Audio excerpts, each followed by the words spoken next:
Hey, what's going on, people?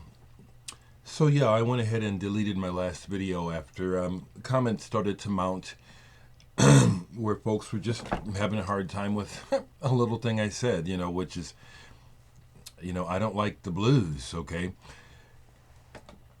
I understand the blues, but no, I don't like it, and it ain't got nothing to do with me not having no soul. I got soul, I can play it, but it's not what I like to listen to, and it tainted my commentary about Walter Becker. People, if I don't say what they think I'm supposed to say, I guess that's all I can figure. It's like some people just did not like what I had to say because it didn't fit with what they thought I was supposed to say. Well, so much for that. Today I'm going to lament the passing of a musician who did matter to me, who did influence me, who I do relate to. I relate to Walter Becker, but the bluesy thing I'm tired of, okay? And I just like to say that, I am the odd man out. I am the weirdo. Always have been the weirdo in the group. Everybody's listening to that, and I'm over here listening to this. And the person who just died was a perfect example of that part of my reality. Holger Czukay, the German musician who helped to form the band Can, just died at the age of 79. Now, Holger Czukay as a bass player did not influence my bass playing too very much, but his approach to making music, the band itself, Can, what they were doing, I have a bunch of their records, was very influential to me. It was. And so, am I feeling sad about Holger Czukay passing away? Not so much as I am just wanting to mark the passing of him. He was 79. That's a good long life. I'd like to live that longer. But he had a direct influence on me because from an early age, even while discovering the Beatles, my older brother and my parents were turning me on to music from around the world and all kinds of things like music concrete and electronic music and all sorts of things.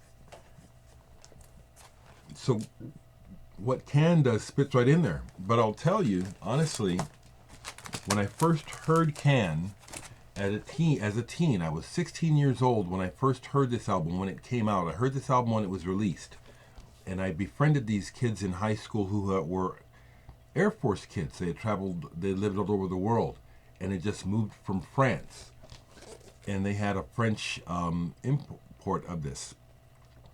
And, it made me scratch my head the first few times I listened to it. I actually kind of did not like it at first, But it didn't take really that much long for the first thing to come through to me were Jackie Liebezeit's drumming.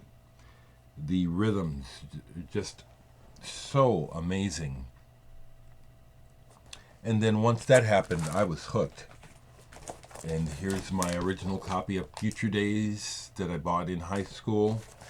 My replacement copy. Have I ever endeavored as a musician to try to make music like Can? Yeah, I have.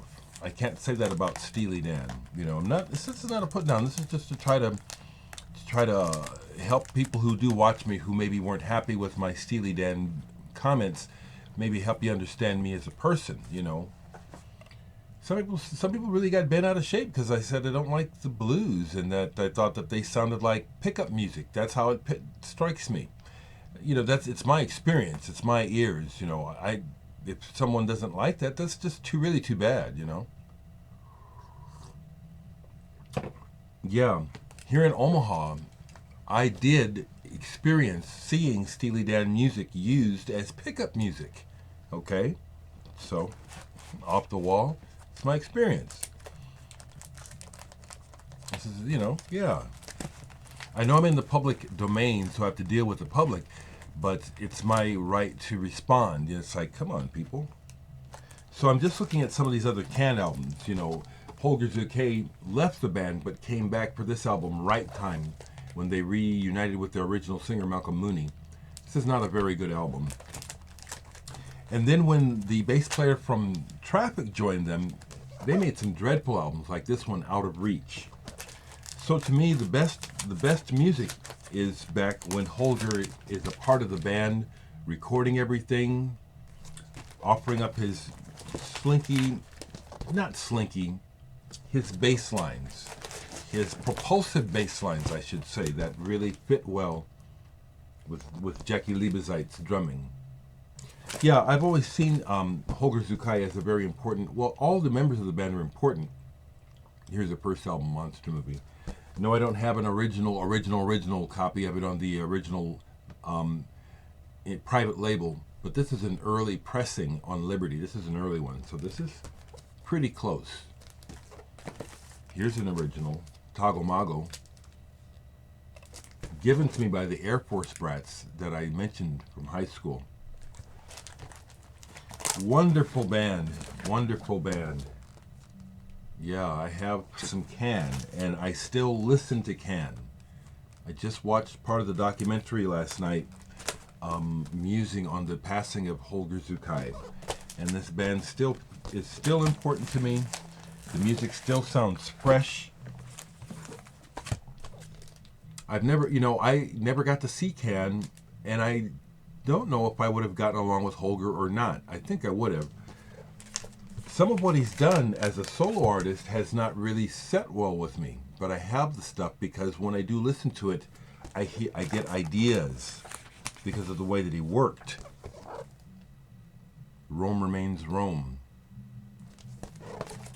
Turns out that his wife, who was much younger than him, just passed away this year, which may indeed have led to him giving up the ghost as well. Here's a 12-inch single by Holger Czukay, the Photo Song, and an album that he made with his wife, Ushi, the Millennium, the New Millennium, Holger Czukay and Ushi. This is pretty cool, actually. Don't see it too much. And to wrap up, I have some Holger Czukay singles, Ode to Perfume. This silly one, this is silly, but I like it. Cool in the Pool, Holger Czukay. And then just a couple of Can singles that I have. Can was important to me. Yeah. Please, folks, when you leave comments, be kind. I haven't done anything to you to be nasty or try to be throw shade. I'm here in my house talking about music. If you don't agree with me, that's no reason to be unkind. All right? So don't.